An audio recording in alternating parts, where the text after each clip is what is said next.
Okay, good evening, everyone. As the director of the Irish Institute for Chinese Studies at the UCD and the UCD Confucius Institute for Ireland, I first of all extend my warm welcome to all of you, especially for those who have traveled from afar. I noticed some of you traveled from Dundalk, Shaoyu, right? Yes. How long that is? 1 hour journey? Just 1.5 hours.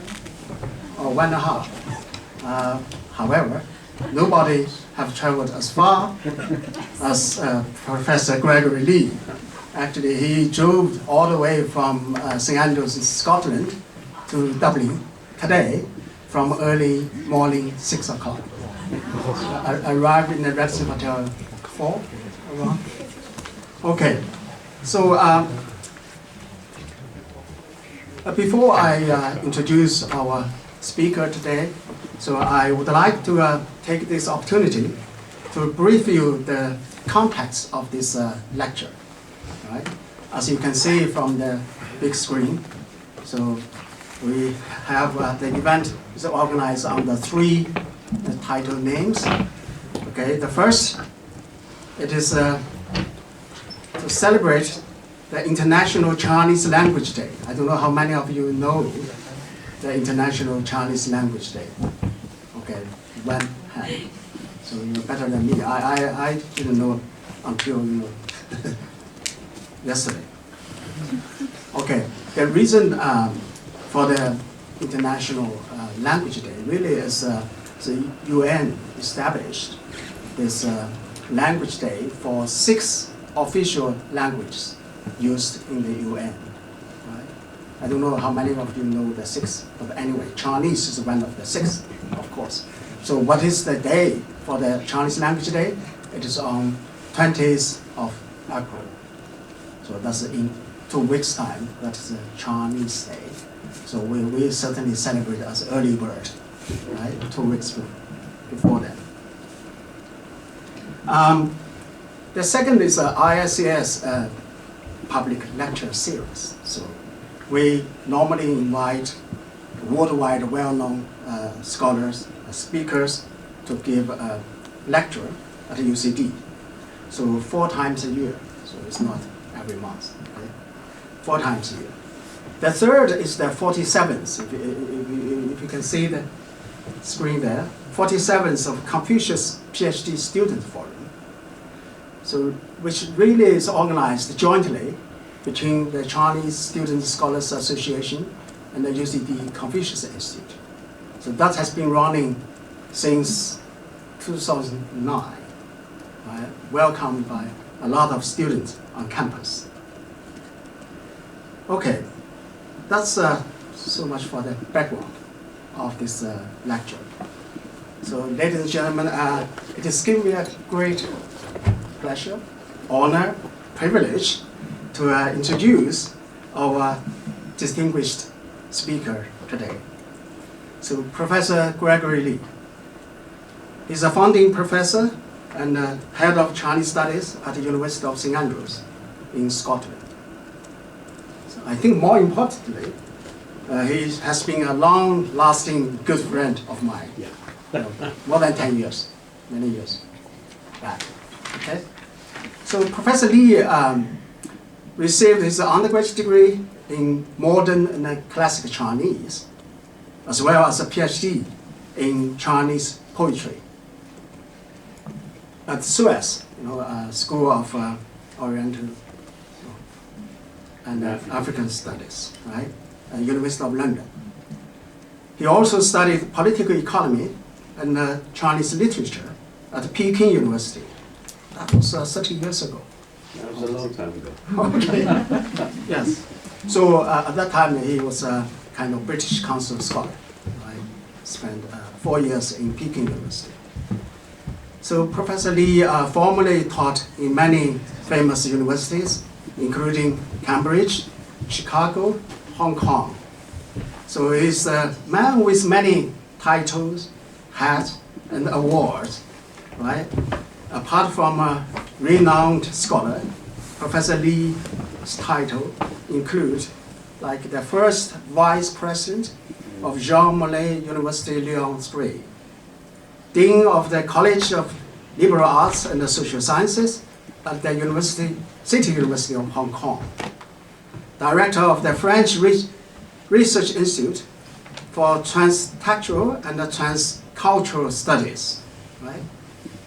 He was made a Chevalier Knight in the French Order of Academic Palm. I don't know, you know the Chinese term for that title, for that award.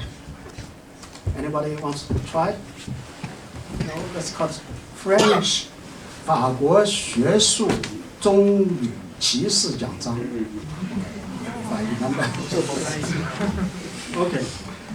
Yeah, Professor Lee is also elected as fellow of the Hong Kong Academy of Humanities. Right? Okay. Now let's come to 言归正传. Let's come to the topic. The topic of today is, as you can see, what is Chinese? So, okay, if you look at my tire, I deliberately choose this one. The answer, this is a type of Chinese anyway, right? I like the topic. I told Professor Lee, I think it's not only because the title is eye-catching. Everybody, some of you probably be here due to the title, right? What's Chinese? And also, I think it's more important, it's a fit of today's theme, like International Language Day. But my own feeling is I can sense the two great men in our human history from the title. One is philosopher, Kant. Another one is scientist, Einstein. Okay, let me tell you why. Okay, in philosopher Kant, three critics and four fundamental questions for human being to answer. One of them is, what is man? Or, who am I? So when it sounds that like, what is Chinese, right? The second, Einstein, I need to quote very precisely. The formulation of a problem is often more essential than solution. To raise new questions, new possibilities, to regard old problems from a new angle requires creative imagination and that makes real advance in science. That is from Einstein. Right? This is a question. So I think great minds think alike. Right? Now let's welcome Professor Lee to give his own answer to his own question, what is Chinese?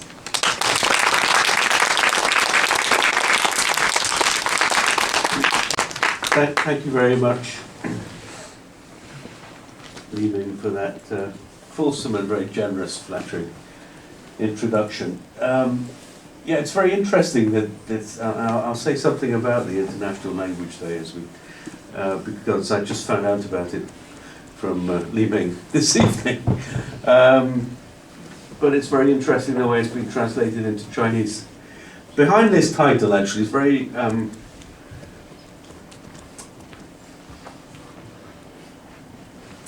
perceptive, what Li Ming said about what lies behind it. There could have been two other questions, actually, and those questions would have been, what is China and who is Chinese? And we'll sort of skirt around those questions today. So one of the problems, I can see most of you actually look Chinese. But you'll know that one of the problems around discussing questions of Chinese language is defining, especially to the non-Chinese speaker, what exactly we're talking about. We're not helped by the scarcity and the poverty of the words to describe both China and Chinese in the English language, because there aren't many. So in this first part of my talk, let's just take a step back and attempt to survey the nature of the problem of communicating about China, Chineseness, and Chinese. People, language. What follows then is really just a preliminary set of words that are used and misused and very often poorly translated. So let's take the first proper noun and adjective, 中国, which translates the polity or the territory that is China. The range of meanings it has to cover is vast. It can simply refer to China, today's modern state, officially called the People's Republic of China, or the PRC. It may also signify the Chinese government, or the Chinese authorities, as in China's policy on climate change, which really means China's government's policy on climate change. The word 中国 is also used transhistorically or ahistorically to mean not only China, the modern state, but also the pre-modern states, the prehistoric civilizations found within the space now occupied by the People's Republic of China. So the word 中国 can also, as we know, translate the central states or the central kingdoms that existed before their unification, or rather their absorption by the Qin state in 221 to 206 before the Common Era. As we know, the unified state would be consolidated by the 4-century-long Han, which then would give rise to the denomination Han to describe the state's subjects thereafter. However, the connotation that links Han to an ethnicity is an entirely modern one.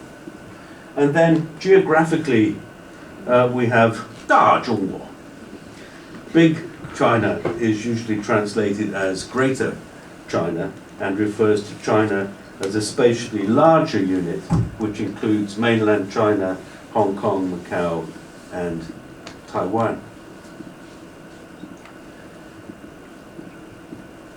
So the proper noun and adjective 中华 that we have here, which we can translate as China and in certain circumstances Chinese, also denotes the territory and the polity that is China. However, it is of a higher register of language than 中国 and is used in the official names, as you know, of both of the modern republics that we've seen, 中华民国 for the Republic of China and 中华人民共和国 for People's Republic of China. So the proper noun 大中华 also translates Greater China, and again is used more broadly to designate mainland China, Taiwan, Hong Kong, Macau, and sometimes even the Chinese diaspora. 中国人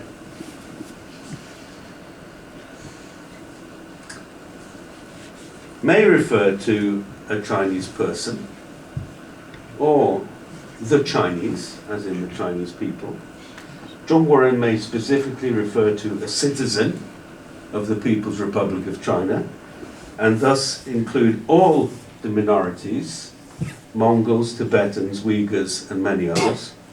However, it's often understood, is it not, as meaning a Han Chinese. 华人 is an inclusive term meaning a Chinese person or Chinese people, and may refer to all those in China proper, while also designating those outside China in the diaspora. So at the moment, you're all in the diaspora, aren't you? Right here in Dublin.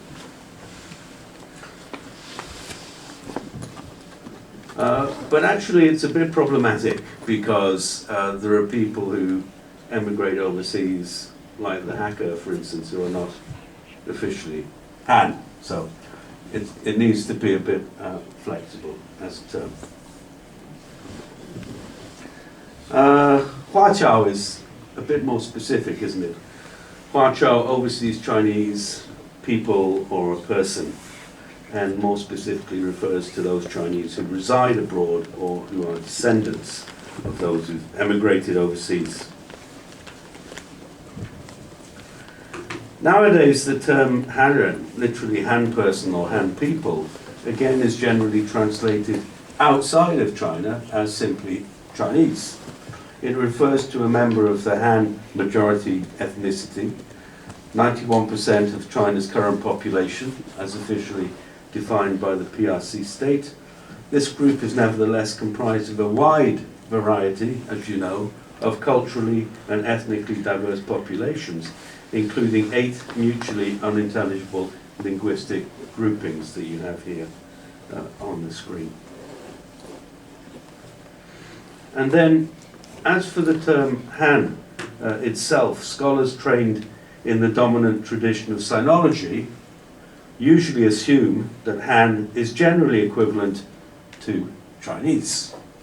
While Han is now used in China to refer to what the authorities have defined as the main ethnic group, it originally referred to those seeing themselves as descending, as we saw, from the population of the Han state that consolidated the process of unification and homogenization started by the short-lived Qin state.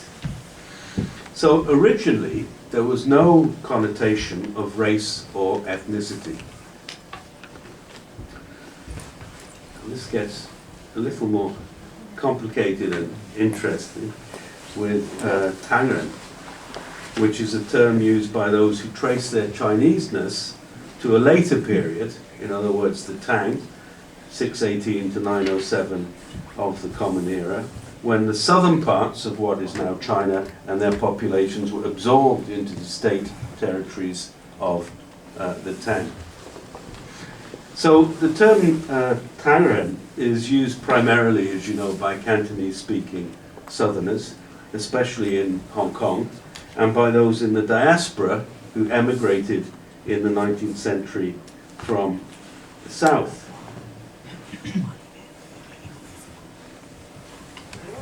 So, and this picture was very hard to find, and you'll know why. But what is called Chinatown in English used to be called, in most places, Tangrenzhe in Chinese, which translates literally as Tang people or Tang person street. And the word that is now prevalent for Chinatown, this is the arch in Liverpool, if you've been there. The word for Chinatown, Zhongguocheng, now found inscribed on most of the world's Chinatown arches, is a late 20th century neologism, in other words, an invention, a new word, a translation into Chinese of the English word Chinatown.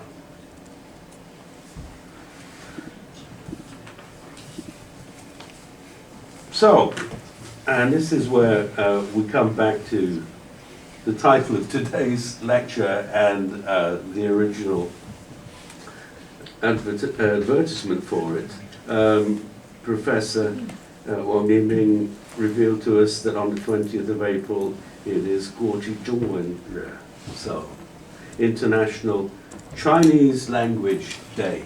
So it's very interesting that the United Nations should have chosen to translate out of all these words they could have used, right, for Chinese. They chose this word, Zhongwen. So, what is Zhongwen? What does it include?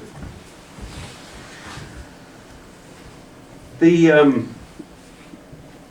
terms we use to describe the languages spoken in China today and in the past are numerous. In English, we refer indiscriminately to Chinese. Oh, you're learning Chinese. In China itself, we find Zhongwen, which we could translate just quite literally as China writing, or the writing of China. The word carries no connotation of a historical moment, and is thus a transhistorical and transregional term used to refer to languages which, when written down, use Chinese characters. So Zhongwen may also refer to both oral and written Chinese, which is obviously the case in the choice of this word by the United Nations. It can refer to the national language, Guoyu, as it was called in the first half of the 20th century, and is still called today on Taiwan, or Putonghua, the common language, as it's been called since 1949 in the PRC. So this national language, or lingua franca, is also, as you know, based on Northern Chinese. Mandarin, or Mandarin Chinese, is the term often used to describe this national language to non-Chinese and to distinguish it from Cantonese and other regional languages of China, often mistakenly called dialects. Zhongwen would also cover the pre-modern written vernacular, Baihua or plain talk, as well as the pre-modern literary language, Wenyanwen.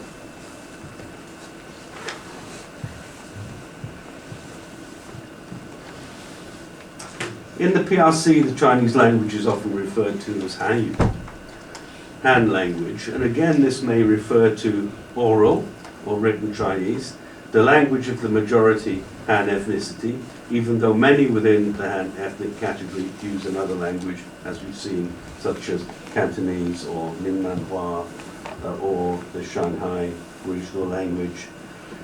When referring to today's China, Hanyu is effectively modern standard Chinese, which is actually the term that I prefer of all of these. Modern standard Chinese. In other words, it's Putonghua, or what foreigners call Mandarin. And actually, or we call Mandarin when we talk to foreigners. So a few foreigners did. But Hanyu may also refer to the pre-modern language. So the term is often qualified as Xiandai Hanyu, literally modern Hanyu, as opposed to Gu Hanyu or Gudai Hanyu, ancient Hanyu.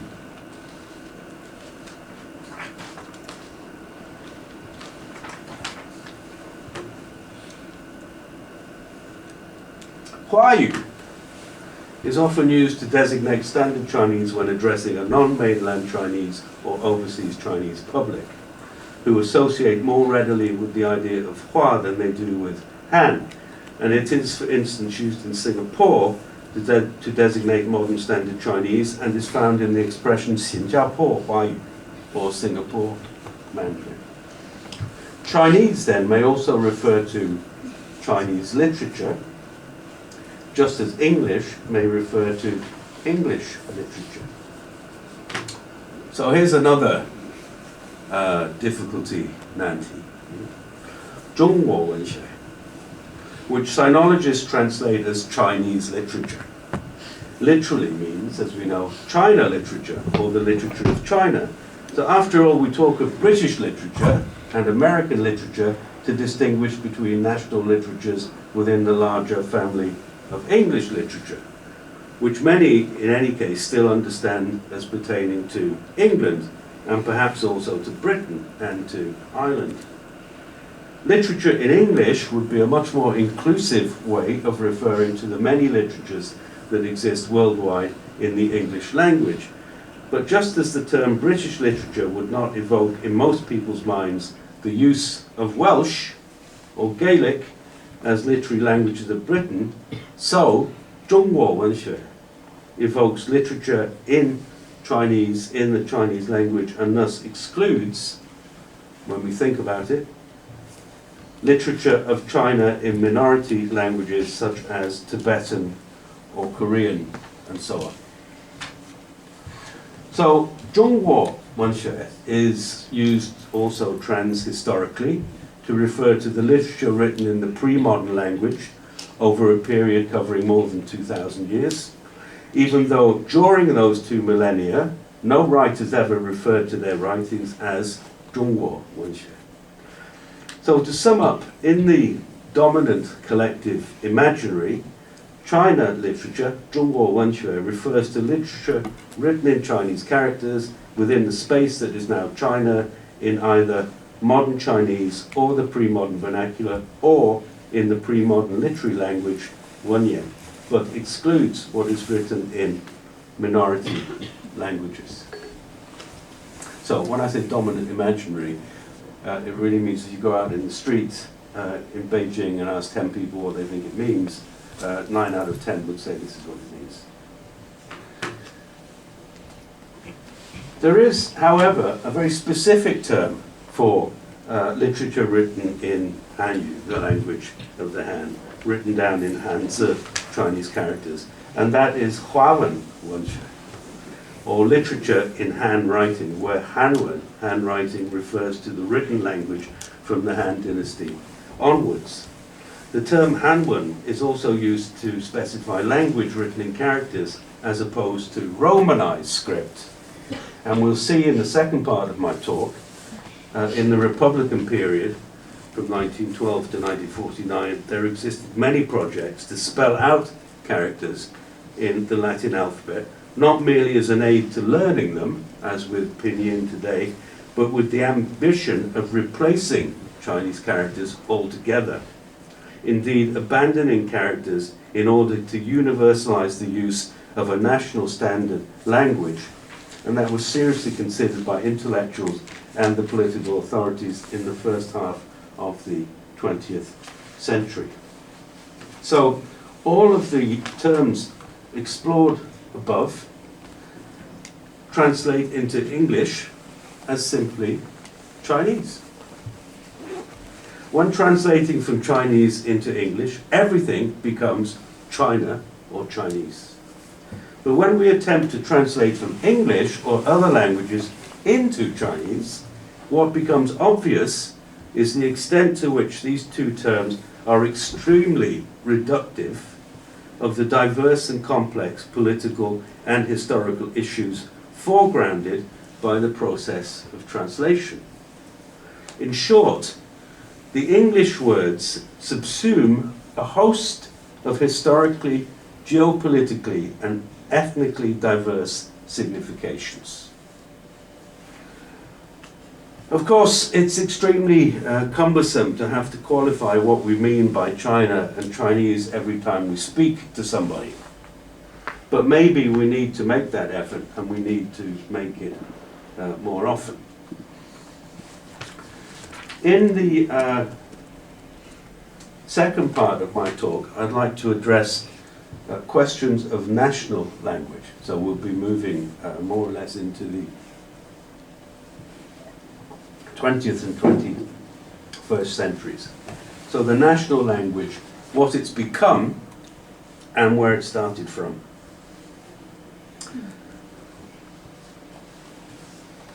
So, the writer and poet and leader of the May 4th movement, Liu Dabai, advocated a deliberate policy of language unification, of writing and of pronunciation as the only way to build a homogeneous national culture and thus to assimilate nationalities. What could be the elements that give China the ability to unify culturally and the strength to assimilate different ethnic groups, he asked. I think the solution lies in the realization of a language unification policy. The territory is immense, communications are very difficult, local languages and pronunciations abound, and there are many ethnic groups that have come to China from elsewhere or that have been there for a long time. So this is the kind of policy which sees the unification or establishing the integrity of this new nation-state China as passing through this cultural mechanism which is language unification. So if you unify the language, you will get a unified national space with a unified people. So it's this policy that fermented in the minds of intellectuals and politicians from the second decade of the 20th century onwards, so about 100 years ago, and which eventually would be implemented wholeheartedly after 1949 with the institution of an official Chinese language.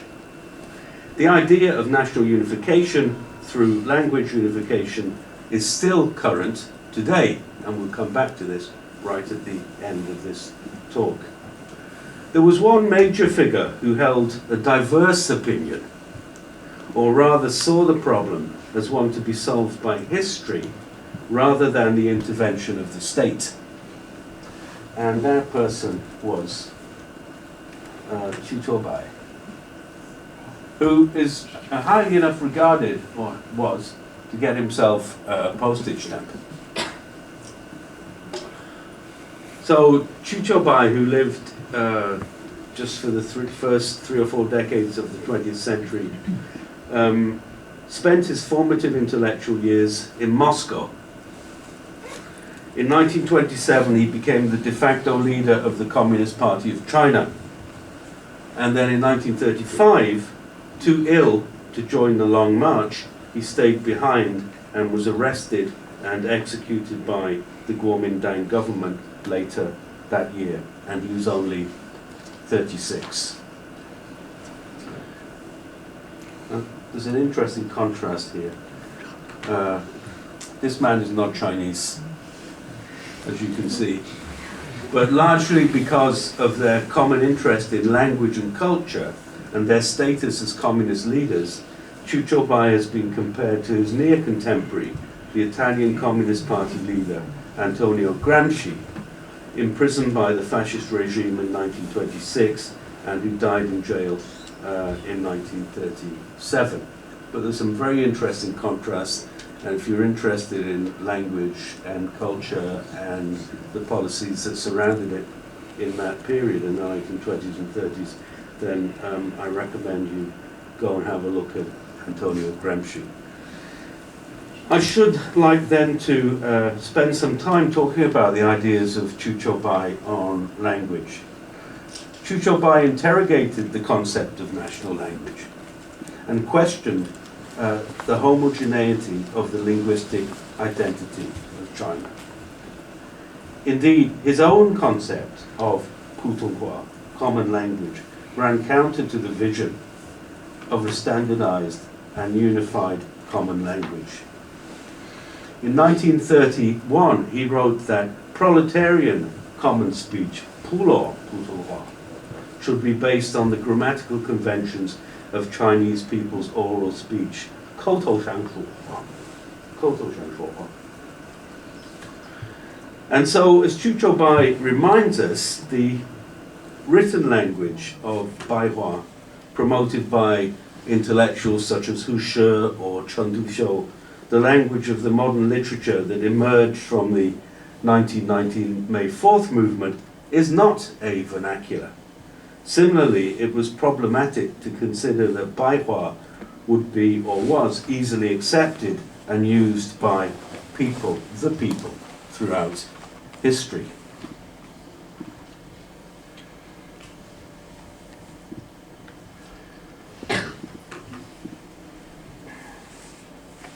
Jumped ahead.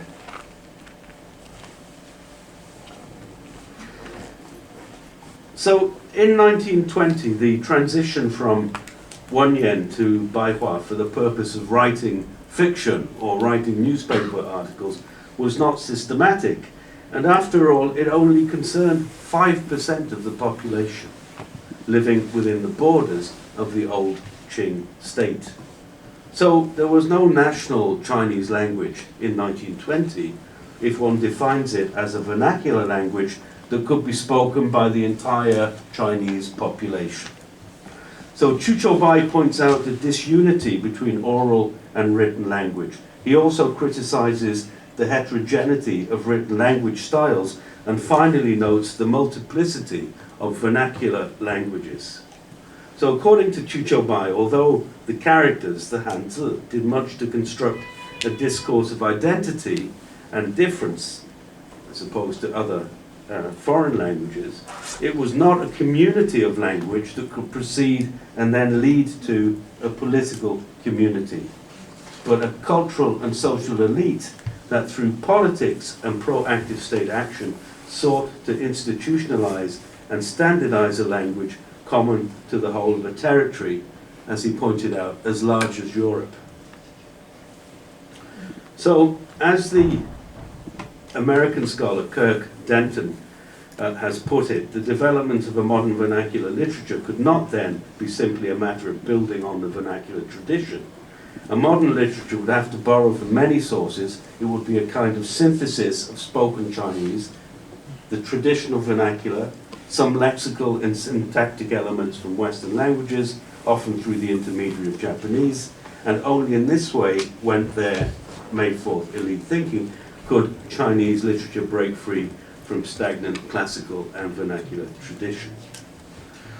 And as the well-known historian, British historian, Eric Hobsbawm pointed out, national languages are almost always semi-artificial constructions, semi-artificial constructions. Their invention is constitutive of national constructions. So, unlike other intellectuals and unlike the nationalist government that was in power, Chu Bai did not see linguistic unification as a goal in itself. Rather, for Chu Bai, linguistic unification was simply an inevitable historical situation or condition towards which Chinese society must move, would move over time in line with the development and expansion of a capitalist type of economy.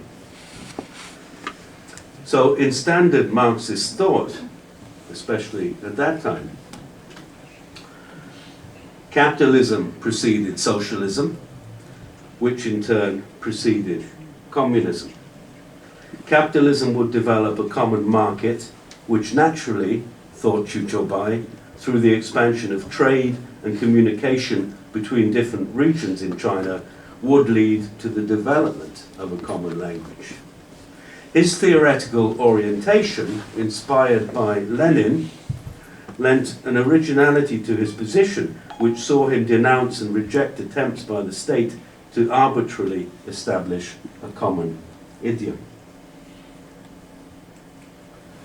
After all, the father of the nation himself, Sun Yat-sen, was a Cantonese speaker and employed the Cantonese language when addressing the crowd. We'll see if this works, and you can blame Professor Wong if it doesn't work. Well, 我哋大家係中國人，我哋知道中國千年來係世界上鼎富鼎強啲國家，就知道咧。但係現在中國係乜嘢嘅情形咧？中國現在就變成係世界上最貧最弱嘅國。中國嘅人民不可愛嘅就俾外國人欺負凌辱，害得養一個人養。對中國愛字咧，外國對於我哋嘅政府咧，對於我哋嘅國家咧，一睇睇起，所以外國就有要對中國加分呢個字。So, I thought you might like that. I like that. You can listen to the whole thing. You can find it online. But make sure it's the original one. There's also a version which is read out by an actor at the same time, and so you don't get them confused. This was the real thing. So, Sun Yat-sen, Cantonese speaker, employed Cantonese when addressing the crowd, and there he was actually starting to set out his ideas about the three principles of the people. Like many other intellectuals, and especially linguists such as Zhao Yuanren, I suppose nobody can study Chinese linguistics without knowing him, so I thought I'd better put him up there. Chu Bai was attracted to the idea of Latinization, in other words, writing down not just the Chinese language, but Chinese languages in the Roman alphabet. However, the idea of creating a Chinese Latin script, which he called 中国拉丁化的字母, initiated by Qu Bai, stemmed from his concern, first and foremost, to transcribe local languages and to make local populations literate in their own languages rather than in a standard national idiom. So the code he created in 1929 was not intended to fix the standard pronunciation of a national language. So if, in other words, if Chu Bai had his way, then Shanghaiese and Mindanhua and Sichuanese and Cantonese already got its own written language, as you've seen. They would have all had these written down versions, but in Latin script. So his system of notation based on the Latin alphabet was intended to replace characters in the long term, but first and foremost it was intended to note down all the local languages. And I found this very official looking page from a few years ago, which reproduced an article on this very topic. Chu Bai's project was well received by writers such as Lu Xun, who also advocated the abolition of characters, and was nevertheless the subject, this project of Chu's, it was nevertheless the subject of a number of objections in China, as you can imagine. And the most recurrent criticism, however, focused on the idea of transcribing local languages, or fangyan, rather than fixing a transcription from a standard pronunciation, Pekingese, embodying the national language, Guoyu. To understand where Chu's ideas are situated requires us to put ourselves back into the universe of European linguistic thinking at the beginning of the 20th century. There are three major points of this Western discourse to be found in Chu's thinking and pronouncements, and these are that the historical condition of languages and their evolution, the primacy of oral language over writing, or the idea of the primacy of oral language over writing, and a clear distinction between a so-called ideographic or pictographic writing and a phonetic writing, whose superiority and degree of advancement over the former would be proven over time. In other words, it was like a historical determinism, and that oral language was superior, and this pictographic representation that China persisted in using was a sign of backwardness. So that was a very European perspective. He picked it up when he was in Moscow, and probably you'd find very few people to agree with that today, but that was the general opinion of linguists at that moment in time. So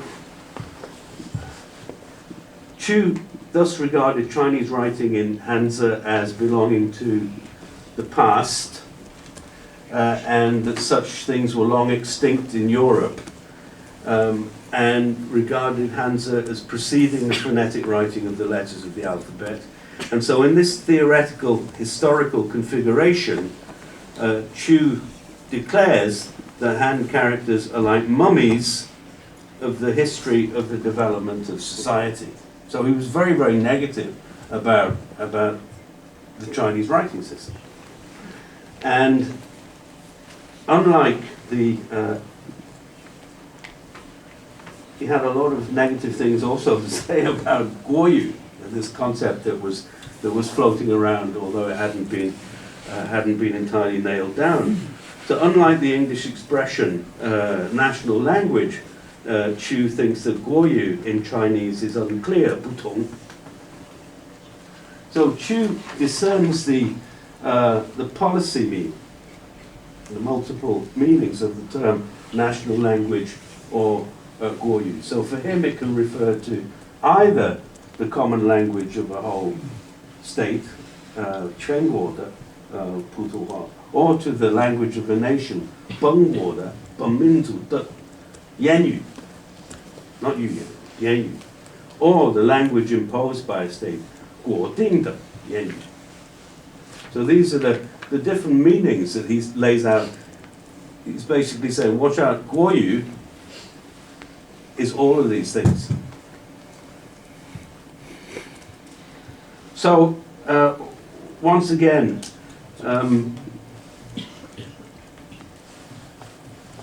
Chu is critical of Guoyu in the sense of the language instituted by the state or fixed by the state.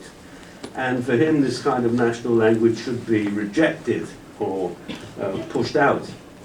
And he condemns any attempt to fix an idiom from above. However, as we've seen, he does imagine in the long term the constitution of a common vernacular language in China. So he sees the formation of a common language of the whole state as being due to an ever-increasing development of commercial exchanges within the country.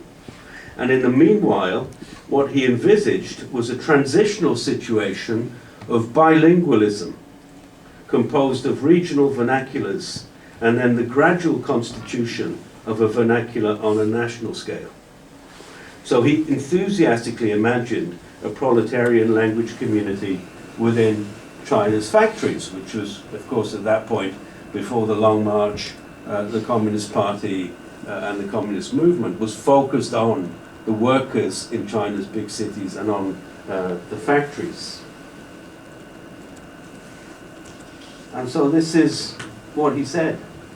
And the language of the proletariat in the modern factories of all big cities is in fact already producing a Chinese common language, not the so-called national language of the bureaucrats. It has absorbed the vernacular of many local languages, worn down the backward characteristics of various vernaculars, and accepted foreign words, created new terms for modern science, art, and politics. So he was basically observing what was already happening as a linguist and saying, look, this is emerging without having to be imposed.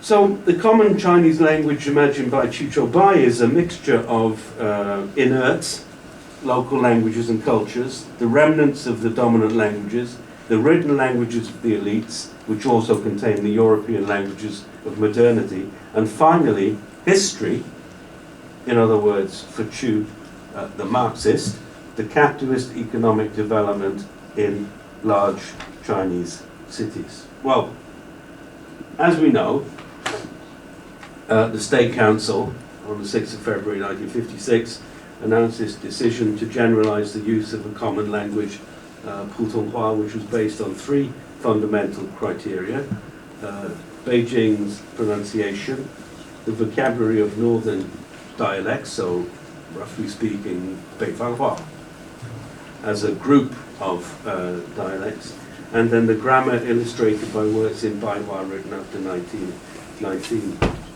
However, as we know, if a majority of Chinese now speak a more or less standard common language, local languages persist and situations of bilingualism are not uncommon in China.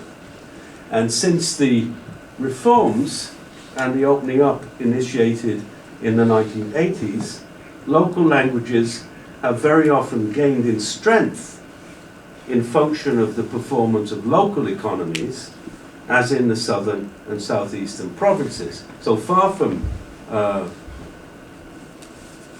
disappearing, they've actually continued to coexist and even been strengthened because of that economic power which is behind them. And I'm thinking especially, for instance, in the 1980s and 1990s of Minnanhua in Fujian, for instance. So the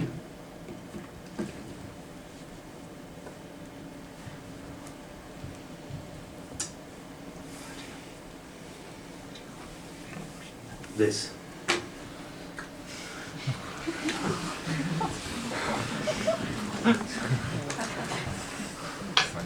So, Putonghua may now be a widely instituted official language, but recent reports have shown that local languages do persist, do they not?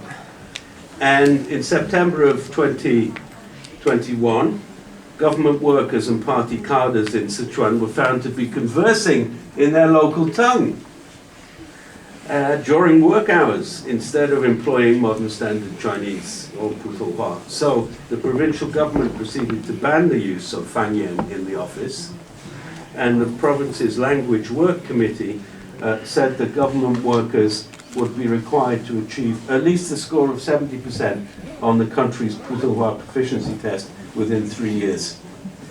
So perhaps Chu Bai had a point. After all, language unification is a historical process which is tied to economic conditions, and that process is still very much ongoing.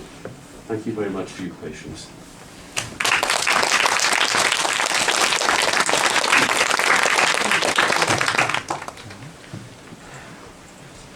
I'm sure there are lots of questions after the controversial things that I've said. Okay, thank you, Professor Lee. I think that's excellent and stimulating, informative lecture. For me as an economist, so I found these lectures very efficient and effective. Because I have been trying to understand as the director of Chinese studies many years, what is Putonghua, what is Hanyu, what is Guoyu, what is even in English, so sometimes it's confused Hanyu and Zhongwen, those. But anyway, so I guess it's a question and answer session. So any question in Mandarin Chinese or in English, in French, you name it, if you can, whatever language. Not in Sichuanese, so. Yes, please. What, if you know, like, what's sort of the situation of the the languages that were never really written with Chinese characters that are minority languages in China, like the Manchurian language or like the Mongolian language? So if you're asking me in the context of what I just said about what's happening in Sichuan, for instance, Yeah. then similar things have happened. Because over the last 2 or 3 years in Inner Mongolia and in Tibet, there have been attempts to introduce what is called bilingual education, which seems okay, but actually what it means is that most of the teaching should be done in Putonghua. So if you're going to learn physics, you should be learning it in Putonghua and not in the Mongol language or in Tibetan. So I think that's gone quite far now.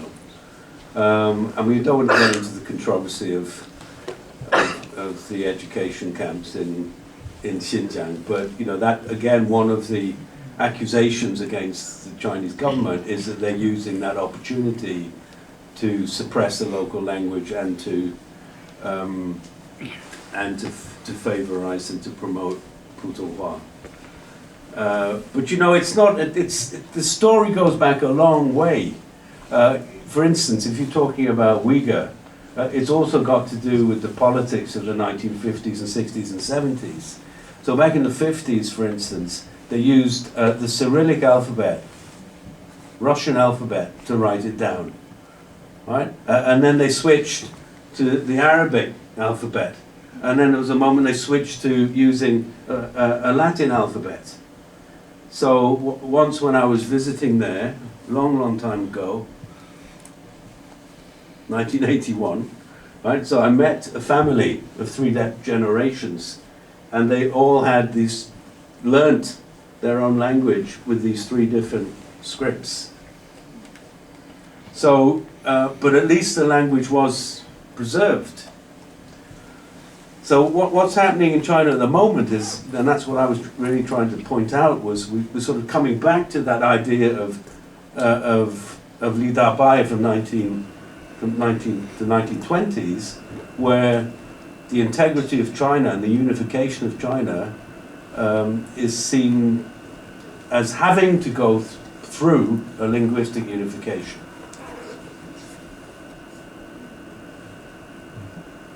Does that answer your question? Yeah, that makes sense. But you know, minority languages. I mean, that's what I picked out Sichuan dialect because you know it's really harmless. You know, it's not. Yeah. I mean, these people in Sichuan are not going to overthrow the state. That's not what the agenda's about. Yeah. So you know, it's just when that kind of obsession with imposing a national language takes over. And that seems to be what's happening. And you know, maybe they'll step back from that. It's very difficult to do anyway. And you know, if you want to talk about, you could talk about efforts in Hong Kong to make people use simplified characters. And you know, the situation in Hong Kong, people don't understand the linguistic situation in Hong Kong. You know, people speak Cantonese, like we just saw with Sun Yat-sen. There are very few people who've attempted to make that into a written language for serious purposes. So you find it in comic books, you find it in some of the popular newspapers, of course you find it in cinema and what have you. But then there's another language, which is Shumieyu, which is basically written down Mandarin, but is not their language. But they master that. But they don't, when they read it out in Cantonese pronunciation. So if you've listened to Cantopop in Cantonese, that's not Cantonese. Right? Even in Cantopop, those lyrics are actually Shumieyu. They're actually Mandarin syntax and vocabulary, but pronounced and sung in the Cantonese language. So actual Cantonese pop songs using the Cantonese language are very few and far between. But you know, that's another thing that I was trying to say in this talk. You know, Chinese, the word Chinese just hides so much from people who don't know, right? So that's basically what I was trying. But if you ask a Hong Kong person, you know, what's your language? They'll say, well, my first language is Cantonese, my second language is English, and my third language is Putonghua, because that's how sort of uncomfortable they feel. And it's nothing to do with ideology, it's just they know that they don't speak it well.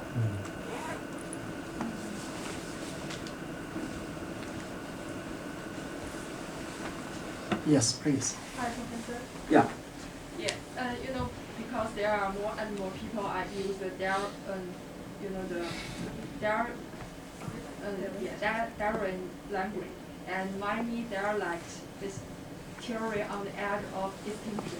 So I know this situation is happening all around the world, such as Irish, as far as I know, Irish Gaelic or period. So what do you think of the language symbolization? Yeah. Of the language? Yeah. So how do you think about the language symbolization? Or standardization? Standardization. Yeah, I mean, the thing is that we could have approached this from a different angle. I mean, I tried to say at one point that, you know, even Chu Cho Bai's ideas are basically, you know, they're European ideas. But Li Dabai's ideas about unification, they're also European ideas. And, you know, there's so much in this, as in the way an ethnic policy which is constructed, which came from the Soviet Union. And so much that the Soviet Union was practicing, which actually came from the French Revolution and the 19th century. So, for instance, the first country, nation state, in the world to do this radically was France. So, all of the dialects and the languages, regional languages, were gradually replaced, extinguished. And of course that was helped by, there are many tactics to do it, but of course when the popular press came along, that's what you taught people to read. When schools came along at the end of the 19th century, the primary schools, then you used the primary schools to teach that national language. So in 1789, at the time of the French Revolution, there were only 12% of the people we now call the French who spoke French, and everybody else was speaking something else. you know, another kind of French, but it wasn't Northern French, or actually another language like Basque or Breton. So, you know, there were all these kinds of situations. But, you know, France today, although there's sort of lip service paid to minor languages, they succeeded extremely well in making that kind of unitary state. And that's the kind of state that France is today. Unlike somewhere like Spain, where it's more of a federal state and where there is tolerance for different languages. So you've got something like 5 or 6 official languages in Spain. And yet it still runs. It's still a functioning modern state. So, you know, there are different approaches to this. You don't have to have a unified national landscape. I mean, it's a very good idea to have one language that everybody can speak. And you know, that's what Chu Bai was basically saying. But you don't have to eradicate all of the others. It doesn't get you to where you want to be any faster to do that. But that policy, you know, once again,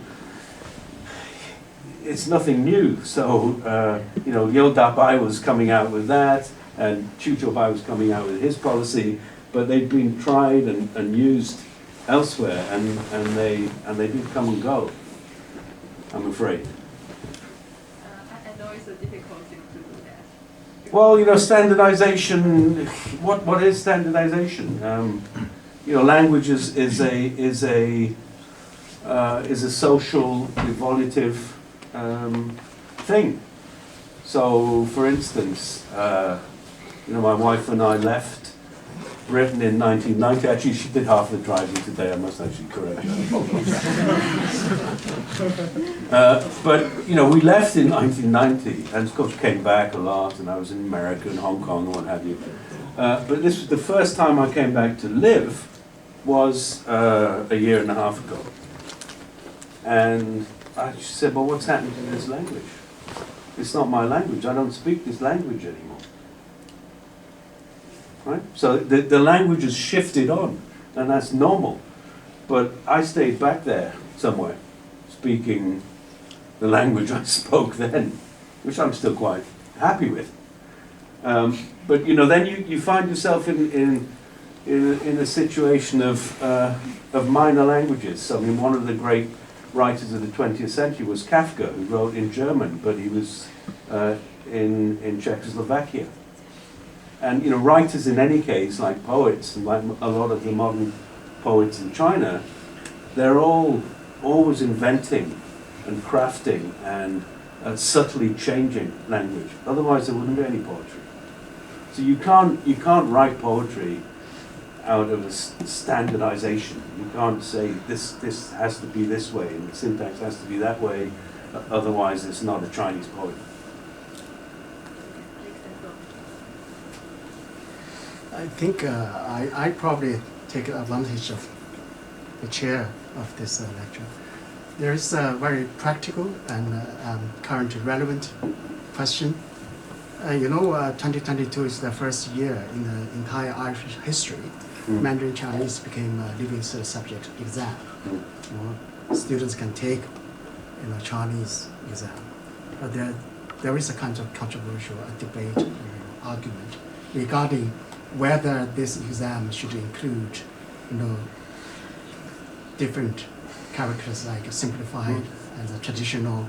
You know, so that has been going on for a few months or even half a year now. So if the Minister of Education in Ireland asks your advice, what they should do and do it right. Well, I've got a piece of information which is, I know that you can't send your students to mainland China this year. True. So where not only this year. So where are you going to send them? Taiwan. So what kind of characters are they going to need? Right. Okay. So Chief will talk. That's what I would say. You know, basically, you know, at St Andrews, it's a new Chinese department. So it's a hard job because I don't have, you know, like Professor Wong, you know, sort of dozens of people around helping him, and I don't have that. But it's also an enjoyable job because I was able to do things from scratch. So normally you come along to a department, like you did here, right? You come along to a department and you're obliged to, oh, well, she does it that way and he does it this way, and well, wait for him to retire and then we maybe do. So it was a new department, so we could start things from scratch. So one of the things I said, right, we're actually going to start teaching Chinese from the year one, from the get-go, in traditional characters. And then as we go on, we'll introduce the simplified characters. Because if you were brought up with simplified characters, you know that then it's quite difficult to acquire those traditional characters, especially if you need to reproduce them and not just to read them. But if you go the other way, from traditional to simplified, that's easy, right? And that's what I did. And so that was my experience. And so that's why I thought this is a good idea. But the other reason to do that, we saw that this language was fixed in the 1950s. The series of simplified characters gradually came in over the 1950s and 60s. And everything written before, if you want to go into a library, is actually written in traditional characters. So it's not a question of whether it's Taiwan or mainland China or Hong Kong. So it's a historical question. So if you don't want Chinese people to be cut off from what is effectively their linguistic heritage and their literary heritage, and not just literary, I mean all kinds of texts that were written about medicine or economics or engineering were all written in, you've also got to learn the Wen, but if you've got the ability to read the characters, that's a good start. So that's what we do in St Andrews, and then students who've done an A-level or a leaving certificate who want to start with at a higher level, we welcome that, and we've got a special stream. But since almost all of them have studied simplified characters, we have a conversion course. Right? It's not conversion therapy, but it's a conversion course where they spend a year relearning the characters. And that's also so that we can say, right, afterwards, you can go to mainland China now and you can go to Taiwan. Right? You can pick up a Taiwan book or you can pick up a mainland book. And you should be able to do both. And you should be able to read newspapers in the Chinese diaspora. And you should be able to go on the internet and be able to deal with both forms of that script. So, my answer would be that, even if the Irish authorities decided to give that choice, one of the problems is that it's very difficult to find people to teach traditional Chinese characters. So when I was in France, I was never able to do this because none of my teachers felt confident in teaching them. So they couldn't teach them, so the students couldn't learn them. But even when you give people a choice, whether it's at A-level or the IB or the Scottish National Higher or the Pre-U, then 95% of students have been taught simplified characters. So I would have said to the Irish authorities, give people a choice. Okay. And you'll find actually that 95% of people will say, well, we'd like to do it in simplified characters. All it means is that, if you're from Taiwan or if you're from Hong Kong and you turn up to the examination, you're allowed to use traditional characters. That's what it means. So, why would you not want to allow that? It's not as a language, simplification is a long-evolving process for many, many years. Like as long as they wouldn't do these characters, then I'm fine for both traditional or simplified.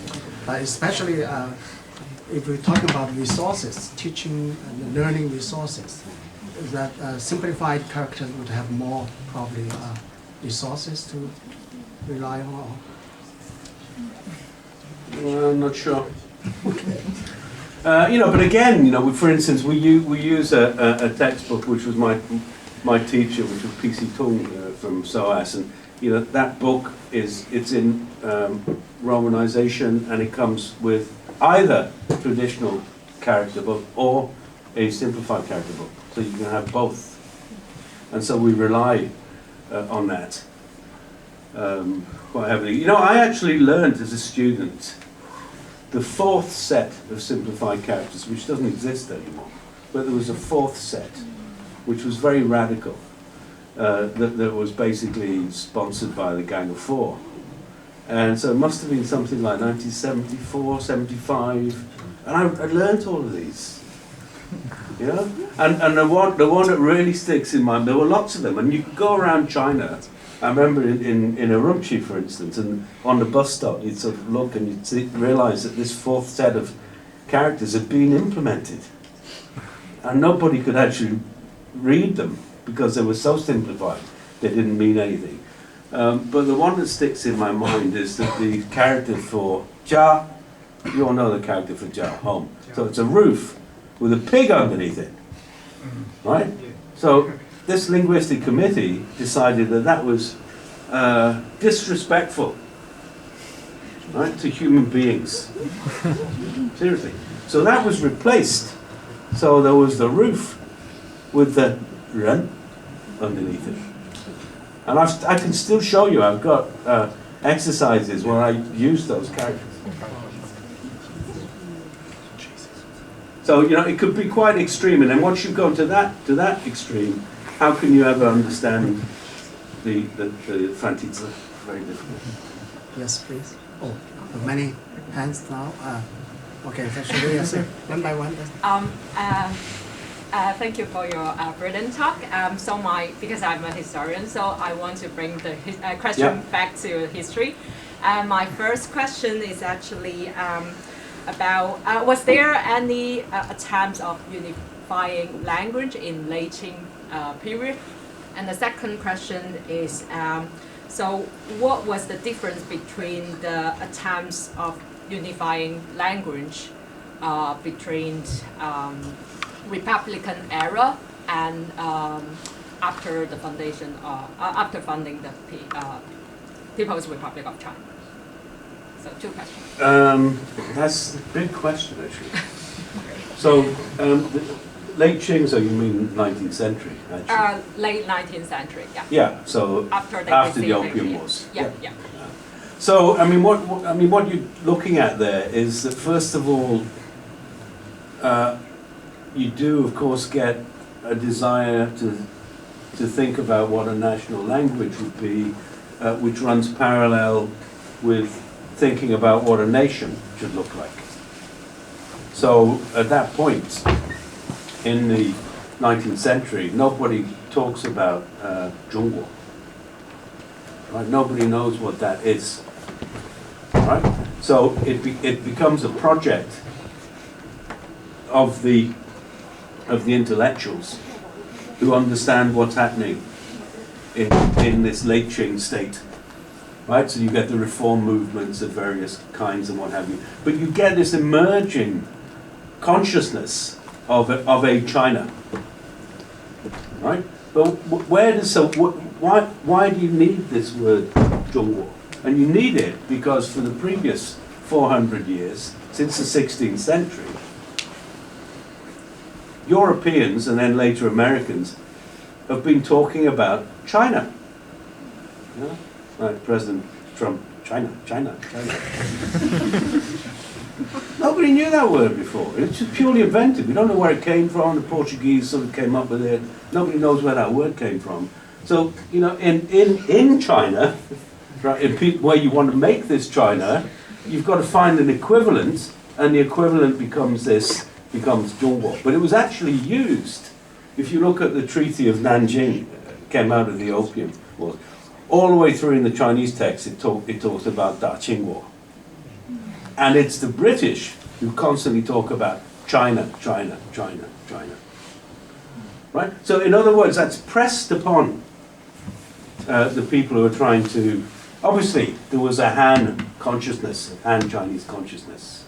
But one of the problems in answering your question is that towards the end of the Qing, there was a real discussion about whether there should be other ethnicities in this China.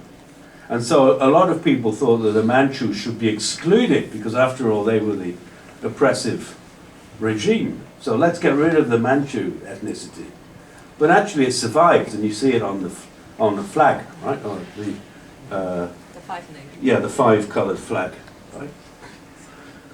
So, you know, at that point, this idea that actually we'll have a multinational state, but based on, and especially after Versailles in 1919, especially after the defeat of China in the First World War Peace Conference, based increasingly on notions to do with the nation state.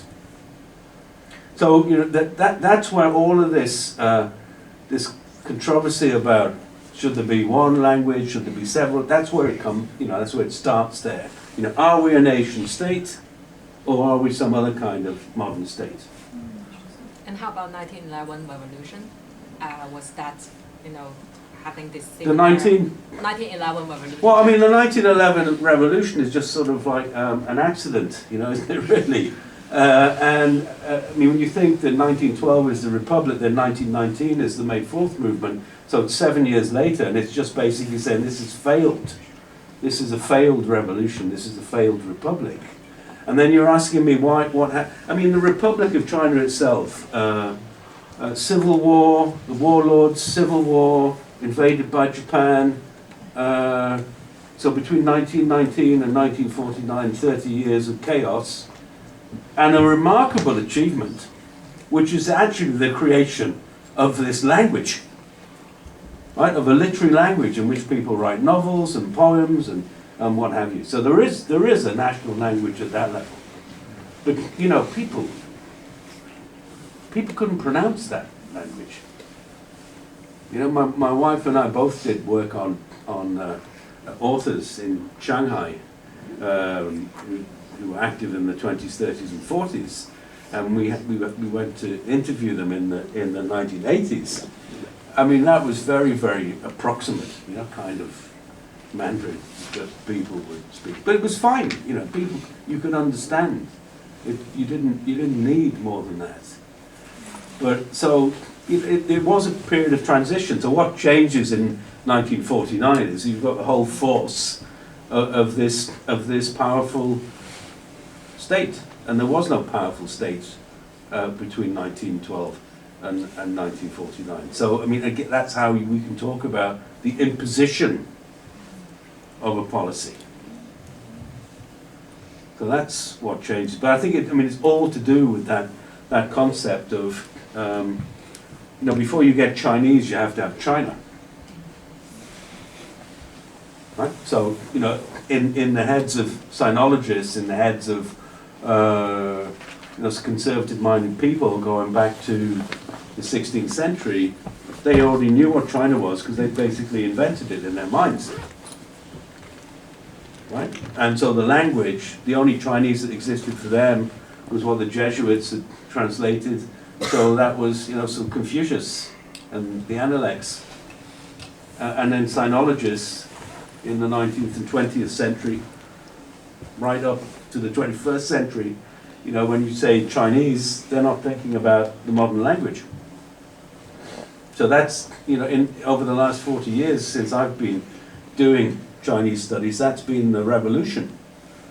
That's been, you know, what has been overturned is that now at least it's respectable to study modern Chinese, its literature, its culture, its politics, and what have you. But that's purely something that dates from the 1960s. So it's not just about history; it's about the history of the teaching of history. Okay, Zhichao, okay. Following up your answer to Professor Wang's question, I was wondering about your opinion on getting rid of all Chinese characters at all. It's very appealing to first-year students, isn't it? You say you don't have to do it. Yeah. Well, it's the same problem as you know, the fourth set of simplified characters. If you can't read what went before, then you've got no connection to it. I mean, this happened in Korea. It happened in Vietnam. You know, although there are still kanji in Japanese, you know, most people, you know, they don't use them and they can't really read them. And, you know, even colleagues who teach Japanese, you know, I'd say to somebody, you know, what's this character? And they'd say, oh, I'm not really sure about that. Or how do you write that down? They sort of give you a Japanese word. Can you write that down in kanji? Oh. So there's a lot of loss. So if you want to do that, you would lose all of that. I mean, it's Chinese is a terrible language to learn. It is a terrible language to learn. I mean, I'd like to stand here and say, oh, I did my homework with such joy, learning those characters. I had a terrible time.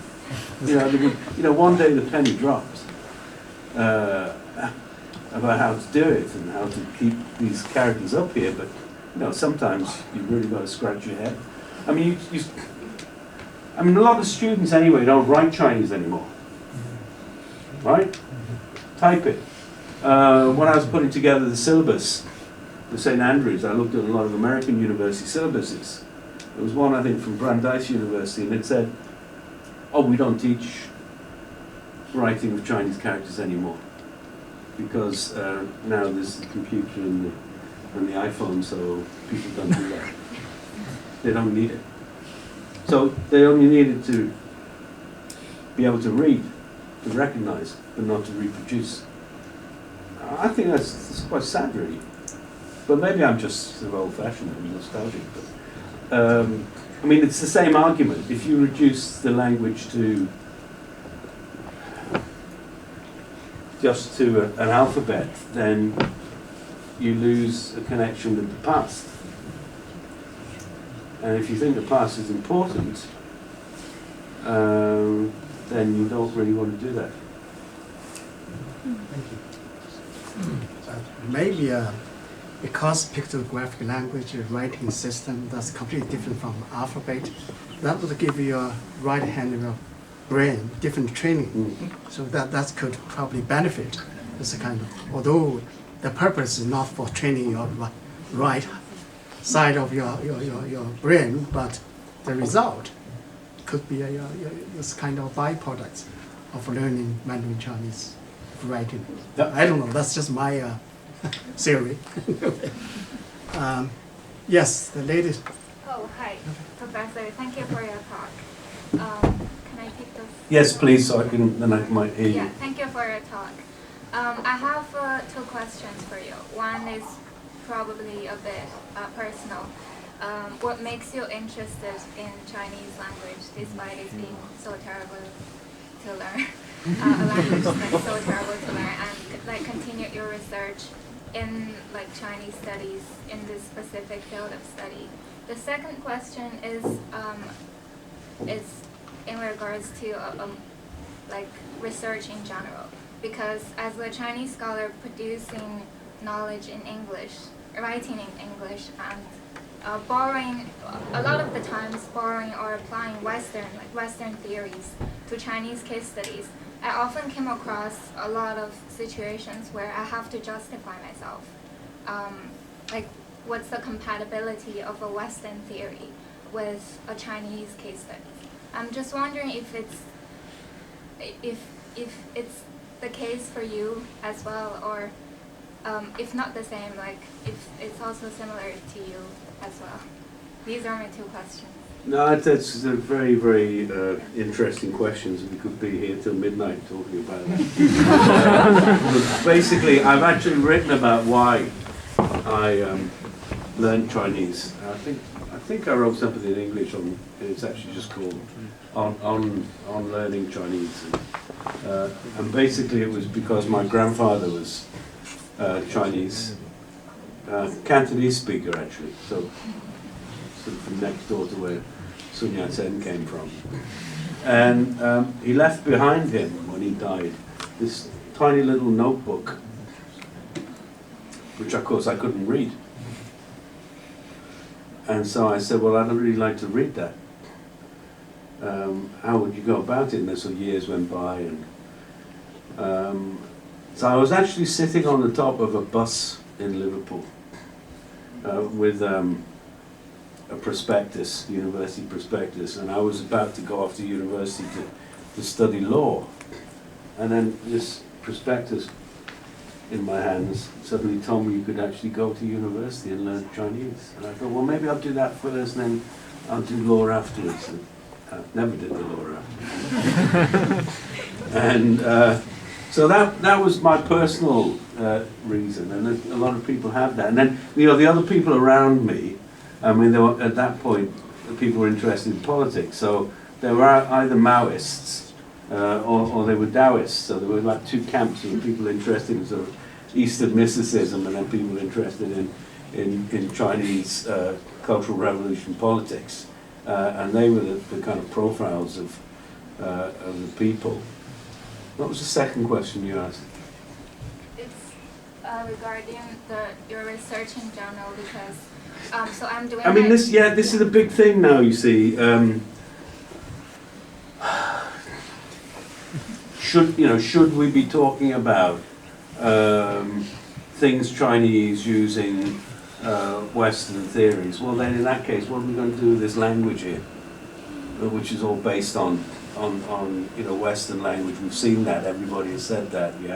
There's so many words that have come into it from Western languages. Many of them disguised because they were in Japanese, and they were brought from Japanese without saying, "Oh, this is a Japanese word," because in China, as you well know, you don't really like to admit that the Japanese have invented something, right? But they went away and got these characters and put them together and came back with all kinds of words which are really, really basic. Like 社会, society. That's one of those thousands of words, not characters, but words. So, already you're dealing with a modern globalized world. How are you going to deal with it? And then you've got all these notions about Neo-Confucianism, so you can bring back Confucianism. I've got to tell you, I don't like Confucianism. Partly because I'm Taoist, right? So philosophically. But I think they actually had it right in the May 4th movement. Confucianism was responsible for a lot of backwardness. It was responsible for the oppression of young people, and especially the oppression of women.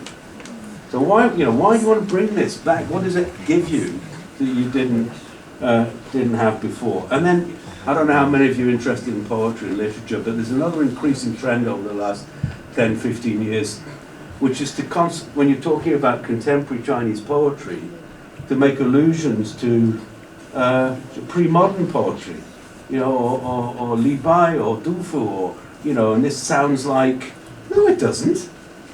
No, it doesn't. But these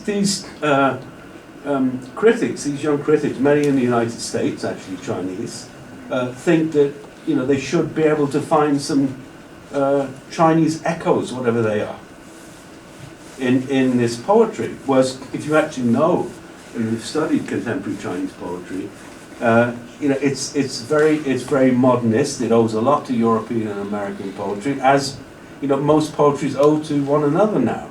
So that's it's impossible to undo that.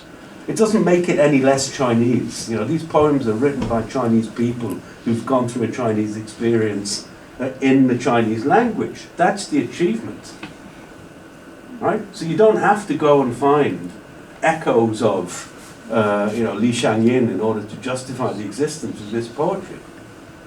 So I mean that's just one of the things that I've noticed recently,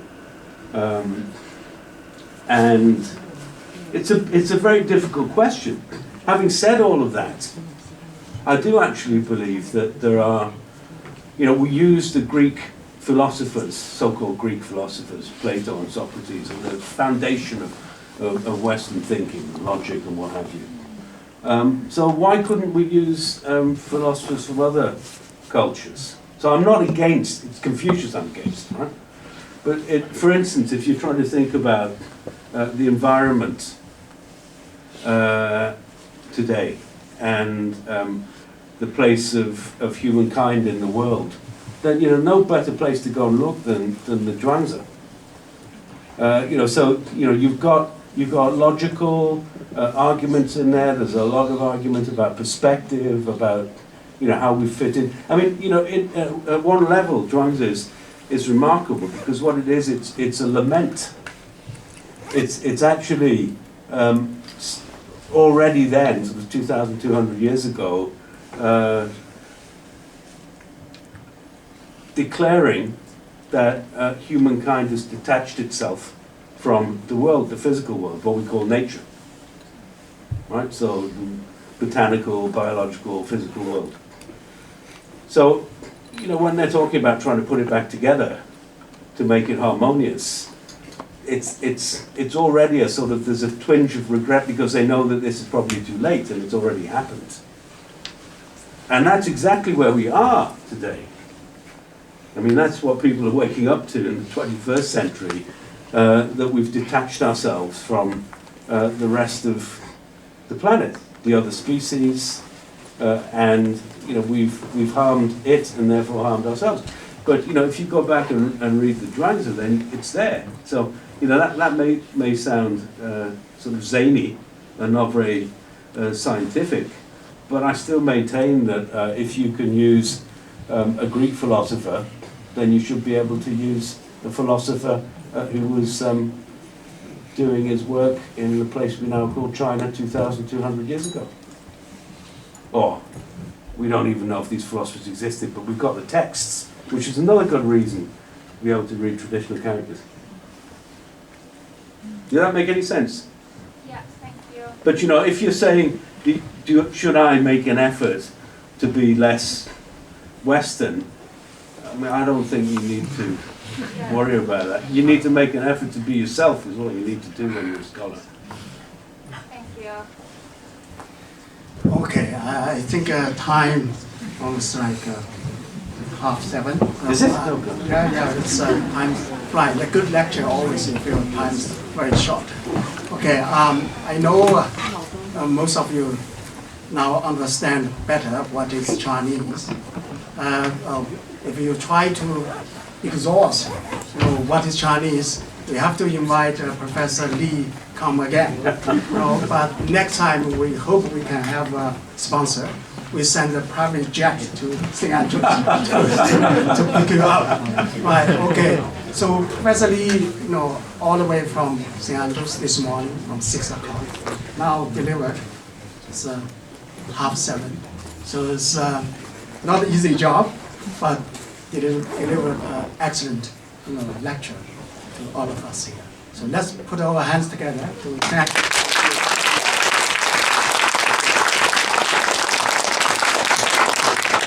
If you have any further question, then you can contact Professor Lee or wait until next time.